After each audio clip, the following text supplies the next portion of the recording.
Welcome to Connected with Laurie. I am your host, Laurie Caruso. I have a legend in the studio today, and I am so excited. The maker of Icepik Vodka, Mr. Ron Vars. Hi, Ron. Hey, Laurie, how are you going? I am fantastic. It's so great to have you in the studio, I have to say. I know that you know this story, but I've got to share it again. How I ended up getting you in the seat, which is a pretty cool story.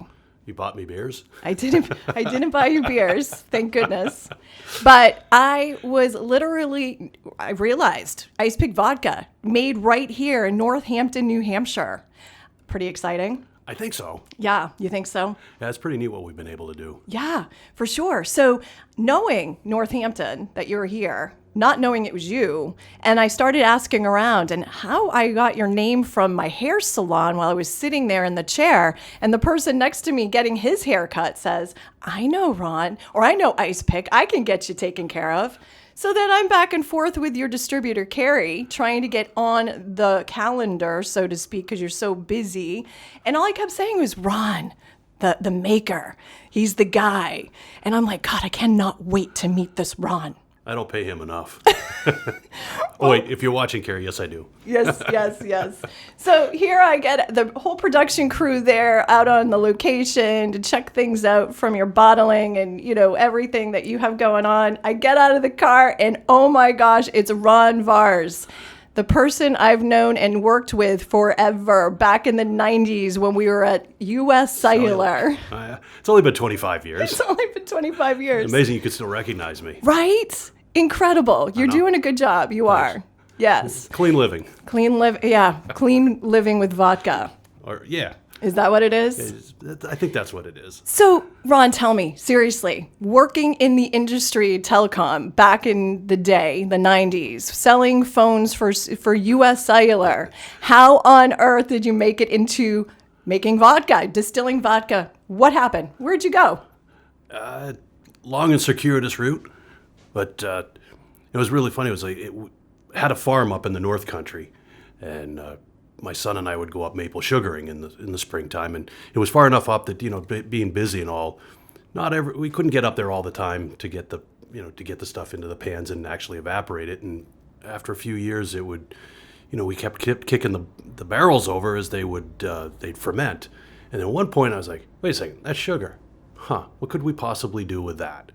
And so hypothetically, we may have done some experimentation and with distilling it to see what would happen, and it was pretty good. But at the time, I was married, mortgages, children, and put it in the back of my head, and this was always just something on the side.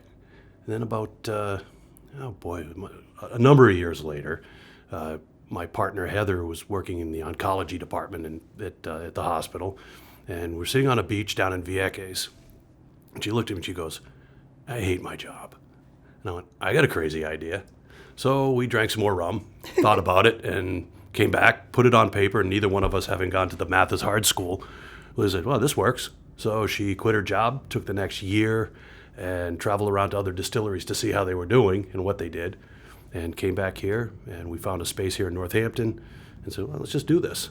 So we both jumped into it, feet first, and that's kind of how it all started. Wow, the initial factor. And that distillery is... It's the Hag Distillery. Hag. I've heard that name too. 2016 Distillery of the Year. Really? Yeah. An award? An award. That is so cool. Yeah, we do a lot of really neat stuff. So tell me about that. I mean, I had a chance to go to the location, and, unfortunately, it wasn't working quite the way we wanted it to because you're off or you're cleaning on Fridays, I guess, right? That is correct. So I'm going to be back there. Don't you worry. I want to check it out because I think it's so cool. But tell me a little bit about your process. Well, it depends on what we do a couple of different things. We distill products. We've got our own house brand. We have a really cool old pot still that was, what we tried to do when we opened up was recreate what rum tasted like back in the 18th century when rum basically ruled America. It was about 70% of the economy back in the mid 1700s. Moonshine. Well, actually, legitimate distilleries and importations, but about 70% of the economy back in around 1750 revolved around rum. It was crazy. So we thought that'd be a great idea. And then, and as we learned more about the business and we had to stay in business, rum is sort of, it's kind of this, it just doesn't really, it has never really had the following that other spirits have. And I think it's beginning to change these days, but it's, so we started doing some other things, and we've got a friend, and this is where the vodka came in. I said, we should be making other people's stuff as well, keep things busy. And that's where Icepik comes in. So, and I also saw when I was there, and maybe I shouldn't have seen some of the production behind the scenes, but you're going to come out with some new and exciting products, huh? Oh my goodness. We just finished bottling some Absinthe, which is, whoa. Yeah, it's super cool. And what makes it even cooler is that the Absinthe was actually, the base liquor comes from beer from the breweries. It was just overage, or they couldn't use it. So we've taken that in and distilled their beer as the base liquor and then flavored it up. I've got Butch Heilshorn was one of the guys that started Earth Eagle. He's in there working the still with his, and that's his product. It's pretty neat. Well, just the fact that you can be so creative, it's pretty cool. So, Ron, we're going to take a short break, and we'll be right back after these messages. Sounds good. Tenants complaining about their steep internet bill or no alternative for service? Additive provides the ultimate solution for your commercial or residential tenants who demand better connections. With bandwidth-hungry services increasing rapidly, Additive can deliver up to 10 gig speed through their cloud-managed technology. The in-building network solution creates a common IP backbone that allows property managers to both sell better performing internet service to tenants and securely connect the in-building infrastructure and smart building technologies to the internet. Are you ready to be the best internet service provider for your property? Contact additivims.com and make the change. Welcome back to Connected with Laurie. I have Ron Vars, the maker of Icepik Vodka, in the studio. Hello again. Hey, Laurie. And let's not forget about our Rocky Picard cinnamon. That's pretty happy stuff, too. Oh, yeah. We were just talking about all the different flavors that you are kind of making. With COVID, though, a lot of changes. I mean, everybody kind of had to mix it up. And, here you're distilling and you're doing all of this. And, you had to change the way you were distributing to not go to restaurants anymore. You're now having to be locked into, tied to supermarkets or liquor stores or whatever the case is. How has that changed? St. Patrick's Day was just a watershed event. I mean, we lost, when they shut the bars and the restaurants down, overall we lost about 50%, a little bit more of our total sales. And it was like, what do we do now? And that's a trickle down because we've got all the salespeople and all the merchandisers and the people that, are out in the field, they no longer have jobs. Wow. So in a week and a half, we turned everything around and started making hand sanitizer. Wow. And what was really good too is we've always had a really good relationship with the university, and we've had a lot of interns over the years. And the call went out, and we ended up. Essentially, we hired the entire senior chemical engineering department at UNH was started to work for us. Wow, that's really cool. Yeah, and they were all quarantined anyways, so we felt pretty safe, and we took our precautions. But over the course of the next really about 10, 12 weeks, we pushed out over 50,000 gallons of hand sanitizer into the marketplace.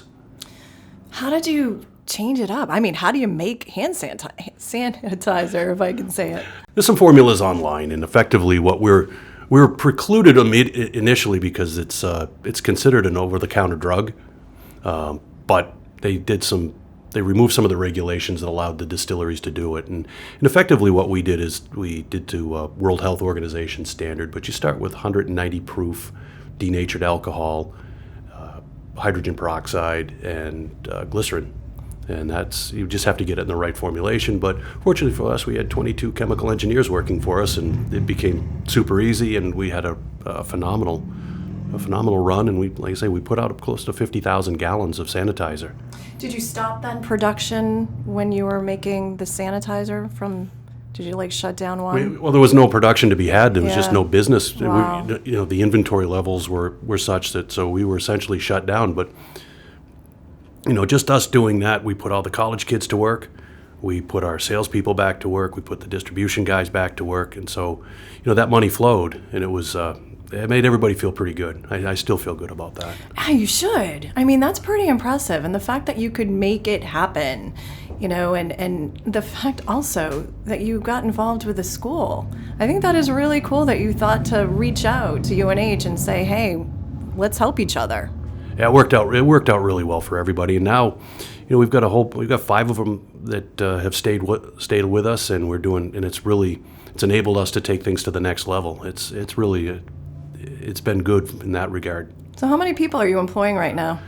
We've got 7 people full time at the distillery, and then we've got our guys through our brokerage house, which is called Stone Fence Beverage. There's another, it's a separate business unit, but there's about 12 guys working for them, and they're out merchandising, and you'll see us out in the field all the time. Wow, that's pretty cool for this local area. So you must be growing too. I mean, my goodness, I see Icepik Vodka everywhere now. It seems like that's what you see, and it's taken over the competition. We're doing real well. Yeah. I think we're probably in the top 100 right now in New Hampshire, and I'm pretty confident that no New Hampshire brand's ever broken the top 200. And I think the last numbers that I had seen were probably the largest non-national brand in New England. It's quite a, but it's, what it is. It's just good hard work. There's a lot of effort that went in. We made a superior product, but you also have to sell it. And we've got some real talent. Carrie's just amazing. Carrie is amazing. Another Northampton resident. Shout out, Carrie. Shout out to Carrie. Well, that's awesome. Well, we're going to take another short break, and we'll be right back after these messages. Interested in being part of our show or advertising on our podcast? Contact us at info@fifthgenmedia.com for more information. We'd love to be a part of your success. Welcome back. We have Ron Vars, Icepik Vodka. So Ron, tell me what you're doing different from the competition, because you are changing the way things are out there. Usually you go in and you hear, Tito's and soda or whatever the case is. But now I'm hearing pick and soda. It's like happening. It is happening. We're local. We've shortened the supply chains. Our product is, I truly feel it's a superior product to almost everything that's on the marketplace, and it's certainly at the right price point. And, spend a lot of energy and time making sure that those things matched each other. Yeah. And I'm also finding too, and from talking to Carrie, you guys are in a lot of the restaurants in the Seacoast. I think the last check we were in 300 and something different restaurants and on-premise bars and so forth. Yeah. Very impressive. And as a matter of fact, I don't know if you know where your reach goes in the country, but I can tell you, this is pretty exciting. I was talking to a colleague of mine in St. Louis, and I mentioned I was going to have you on the show. He's like, Icepik Vodka. I love Icepik. I'm like, how the heck do you know about Icepik? He goes, we all drink Icepik out in St. Louis. St. Louis. St. Louis. They don't have distribution outside of, Massachusetts. Okay, so I'm not sure what. That's awesome to hear. I was going to say, I don't know if he's getting it online. I don't know what's happening, but he knew all about it. And he said, actually, it was one of the best that he's had. That's great to hear. Yeah. That's great to hear. So is there a process in place that you're doing differently? I mean, I did have a chance to catch you up and see what you were doing a little bit, and it looked pretty dynamic. It is pretty neat. We, without going into the, the nitty gritty, but we spend, your bottle of liquor is about 60% water. And we spend a tremendous amount of time and energy on making sure that what we've got for our water is just absolutely spectacular. And I think that's really the difference maker. So technology based. It's pretty cool because, I mean, there's a lot going into the process, so to speak, from a technology standpoint. Oh, our water system engineering. Our water system's amazing. And I joke around, it's better living through chemistry, but that's really effectively what you're looking at is the chemistry of the water and what is it that goes into the bottle, and it's a big thing for us. Yeah, for sure. So what's the future hold for you? Where are you going? Are you gonna expand? What's your plan? Of course, we're going to expand it. Grow or die, right? Right. But we have enough brands that are in house that are ready to launch, and we're just working on finishing off the financial part so that we can get into a larger facility. Oh yeah. Yeah, we've Keeping it close here, Seacoast still, right? I don't want to commute anymore. This is why I'm here. Like this is it. Like you move around enough in your life, and you're like, this is a nice area. Like, maybe we should just be here. It's great. Well, you're definitely feeding this community of sorts with, obviously jobs. You're bringing a whole brand to this marketplace. Like I said, I was so excited to hear when I found out Icepik was actually distilled in Northampton. It's very cool stuff for sure. Yeah, it's a neat production facility, and we're looking forward to continuing that in this area. Well, very good, Ron. Ron Vars, Icepik Vodka. Thanks, are Laurie. so excited to have you on this show. Catch us next time on Connected with Laurie.